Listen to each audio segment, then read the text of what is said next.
क्या आपका पेट भी खराब रहता है? कुछ भी तला भुना खाना आपको डाइजेस्ट नहीं हो पाता? मील खाना खाने के बाद पेट में जलन, दर्द, ऐंठन और भारीपन सा रहता है। गैस बनने की शिकायत है। कभी कभी लूज मोशन भी आपके लिए बड़ी समस्या का सबब बन जाते हैं। तो आज आपकी ये सारी प्रॉब्लम्स सुलझने वाली हैं, क्योंकि आज मैं आपको इन सभी प्रॉब्लम्स के बारे में डिटेल से बताने वाला हूं, जिन्हें क्रॉन्स डिजीज के नाम से जाना जाता है। इसमें सभी पेट से रिलेटेड प्रॉब्लम्स इंक्लूड होती हैं। लेकिन ये क्रॉन्स डिजीज होती क्यों है? इसके जन्म लेने के क्या क्या कारण हैं? तो क्या इसे ठीक किया जा सकता है? अगर हाँ, तो कैसे?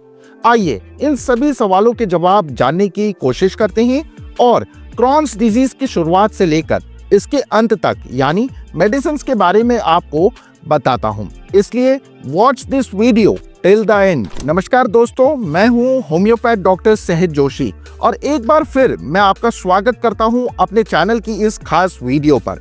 देखिए दोस्तों, डाइजेशन का जो भी प्रोसेस होता है वो सब डाइजेस्टिव सिस्टम के थ्रू होता है। मुंह से होता हुआ खाना फूड पाइप के जरिए पेट में पहुंचता है। यहाँ ये थोड़ा वक्त रुकता है और फिर पेट से निकलकर ये छोटी आंत में चला जाता है। यहाँ खाना डाइजेस्ट होता है और फिर ये लार्ज इंटेस्टाइन यानी बड़ी आंत की तरफ रुख करता है। इसके बाद खाना एनस में जाता है और फिर मल के रूप में शरीर से बाहर निकल जाता है। शरीर से जो बाहर निकलता है वो वेस्ट फूड होता है, क्योंकि शरीर डाइजेशन के दौरान फूड में से विटामिन, कैल्शियम, प्रोटीन यानी जो भी जरूरी पोषक तत्व होते हैं उन्हें रोक लेता है, एब्जॉर्ब कर लेता है और बाकी बचा खराब खाना बाहर निकल जाता है। लेकिन अगर इस पूरे प्रोसेस के दौरान कहीं भी दिक्कत आती है तो फिर खाना डाइजेस्ट होना मुश्किल हो जाता है।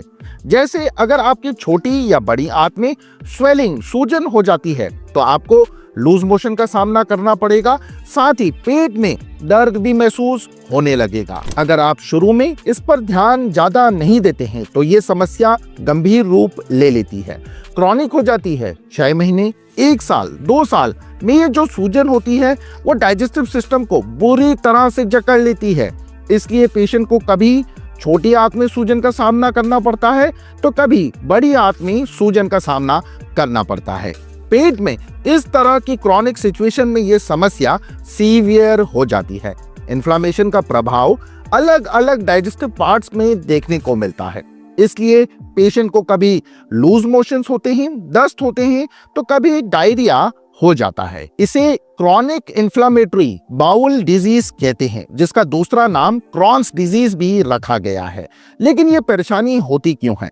अक्सर पेशेंट मुझसे ये सवाल पूछते हैं। देखिए, रीजंस कई सारे हैं। जैसे ये जेनेटिक हो सकती है, अगर आपकी फैमिली हिस्ट्री रही है, दादा पापा को भी क्रॉन्स डिजीज थी तो आपको भी ये हो सकती है। दूसरा कॉज हो सकता है एनवायरमेंटल। जैसे कुछ पेशेंट्स होते हैं जिन्हें स्मोकिंग की आदत होती है, वो दिन में कई बार स्मोक करते हैं, तो ऐसी सिचुएशन में भी क्रॉन्स डिजीज के जन्म लेने के चांसेस कई गुना बढ़ जाते हैं। इसके अलावा अगर आप नॉनवेज के शौकीन हैं, लंच डिनर में नॉनवेज फूड ही खाना पसंद करते हैं, या फिर ऑयली और स्पाइसी फूड के आप आदी हैं, तो भी आपको क्रॉन्स डिजीज अपना शिकार बना सकती है।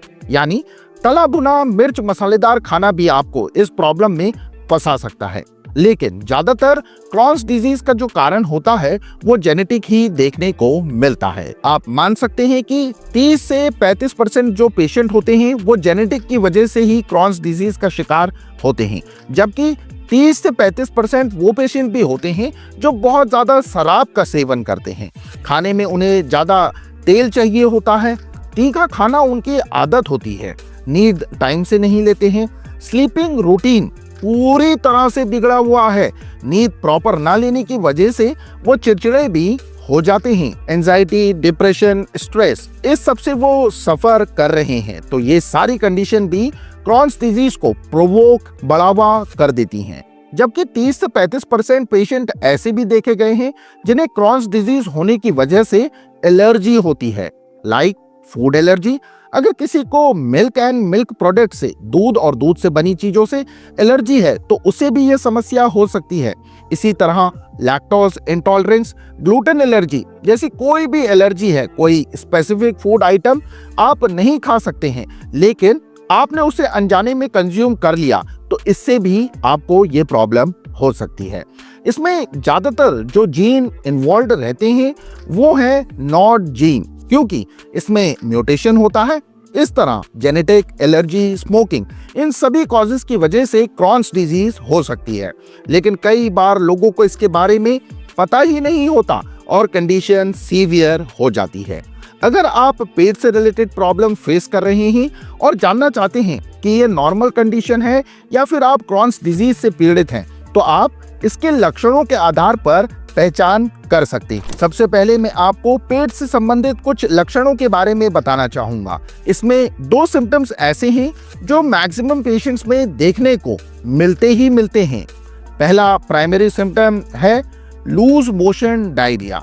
अगर आपको महीने में 4 से 5 बार लूज मोशंस होते हैं, वो भी बिना किसी रीजन के, विदाउट एनी बैक्टीरियल इन्फेक्शन के, तो ये क्रॉन्स डिजीज की समस्या है। इसमें पेशेंट को कॉन्टिन्यूसली लूज मोशंस नहीं होते, बल्कि 4-5 दिन के बाद, 1 हफ्ते के बाद ऐसे बीच बीच में गैप लेकर होते रहते हैं। दूसरा सिम्टम इज स्टमक पेन, पेट में दर्द। देखिए, अगर आपको हमेशा पेट में दर्द सा महसूस होता है, स्पेशली आफ्टर हैविंग मील, तो ये भी क्रॉन्स डिजीज का ही लक्षण है। इसमें पेशेंट को स्टमक के निचले हिस्से में दर्द होने लगता है। आप कोई भी मेडिसिन लेते हैं तो वो ठीक हो जाता है, पर फिर से मील लेने के बाद पेट में दर्द शुरू हो जाता है।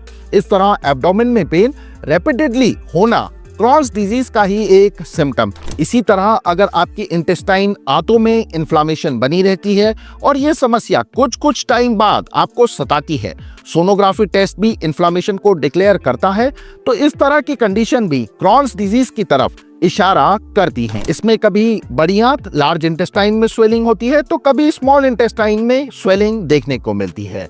सिर्फ इतना ही नहीं, इस समस्या में आंतों की प्रॉब्लम भी हो सकती है, जिसमें ब्लीडिंग होना स्टार्ट हो जाती है। लेकिन ये ब्लीडिंग तब होती है जब क्रॉन्स डिजीज काफी ज्यादा सीवियर हो जाती है, जबकि कॉमन सिम्टम्स में तो आपको लूज मोशंस और डायरिया जैसी समस्या ही देखने को मिलेगी, और साथ ही पेट में हल्का तो कभी तेज दर्द महसूस होगा। वहीं जब आपको ब्लीडिंग होना शुरू हो जाती है तो समझ जाइए कि ये समस्या गंभीर हो गई है, और हो सकता है कि अगर आप लंबा समय हो जाए तो आपको फिस्टुला की भी प्रॉब्लम हो सकती है, और ये अनकॉमन सिम्टम है। क्रॉन्स डिजीज की कॉमन कंडीशन में पेशेंट को फीवर, बुखार भी हो सकता है, और ये फीवर 99 डिग्री फ़ारेनहाइट तक पहुंच जाता है, और क्रॉन्स डिजीज के पेशेंट में मैक्सिमम फीवर का परसेंट 99 तक ही होता है।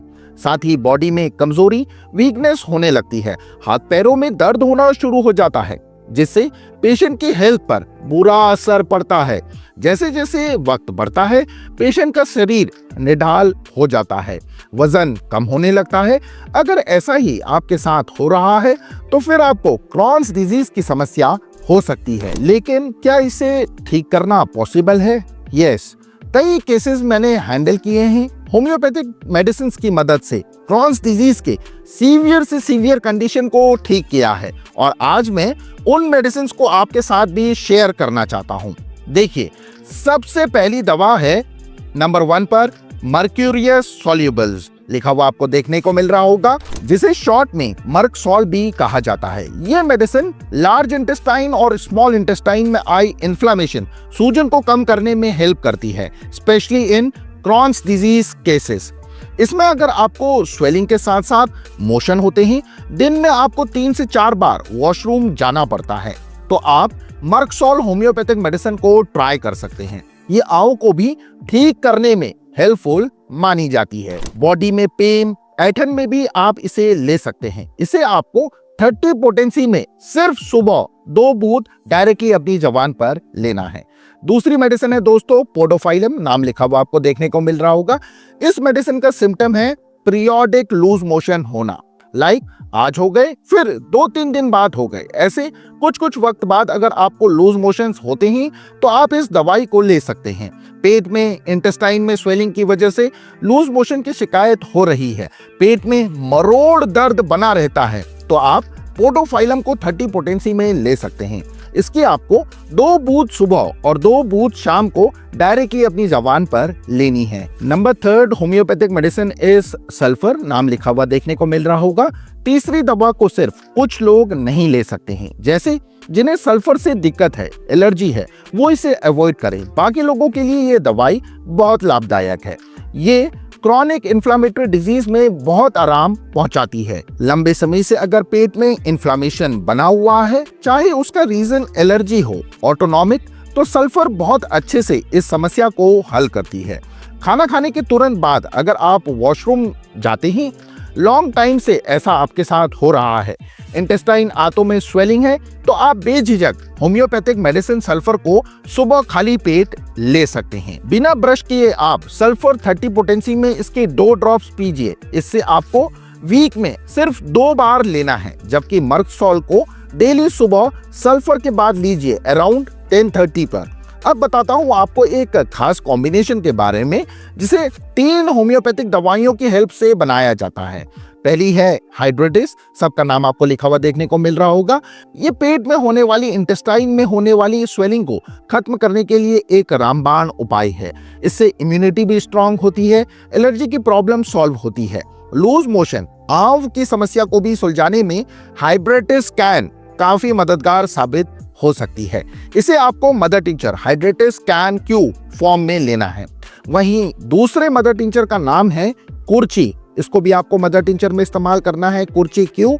ये भी लार्ज इंटेस्टाइन, स्मॉल इंटेस्टाइन में होने वाली इन्फ्लामेशन को खत्म करती है। लूज मोशन में भी इसके रिजल्ट शानदार आते हैं। 3rd mother tincture is thuja, thuja Q. ये मेडिसिन भी पेट में इन्फ्लामेशन, एलर्जी को अच्छे से सॉल्व करती है। इन तीनों मेडिसिन का कॉम्बिनेशन वाकई बहुत शानदार होता है। मैंने कई पेशेंट्स को ये कॉम्बिनेशन दिया है और उनकी प्रॉब्लम कुछ टाइम में सॉल्व हो गई है। इसलिए आप इन तीनों होम्योपैथिक मदर टिंचर कॉम्बिनेशन को 30 ml में लेकर आइए और एक 100 ml की खाली बोतल में इन तीनों को बराबर क्वांटिटी में डाल दीजिए। 30-30 ml कर ये तीनों मेडिसिन को मिला लीजिए। टोटल हुआ 90 ml। इसे आप सुबह आधे कप गुनगुने पानी में ले सकते हैं। इसकी आपको 20 से 25 बूंदें पानी में डालकर पीनी है, सिर्फ दिन में 2 बार, यानी सुबह और रात को। इस तरह अगर आप इस कॉम्बिनेशन को 2 से 3 महीने तक लेते रहिए।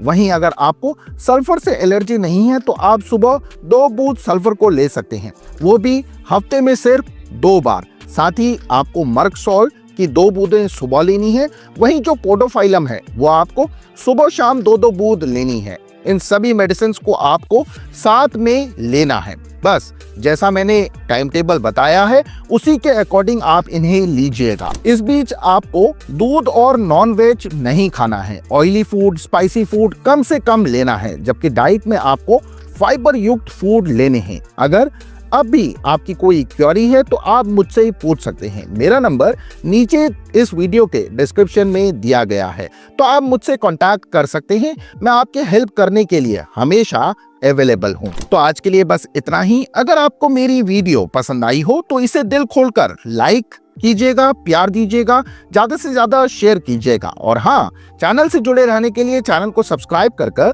बेल आइकन को भी प्रेस कर लीजिए। इसी के साथ आप सभी अपना बहुत अच्छा ख्याल रखिए। Take care everyone. धन्यवाद। Thanks for watching.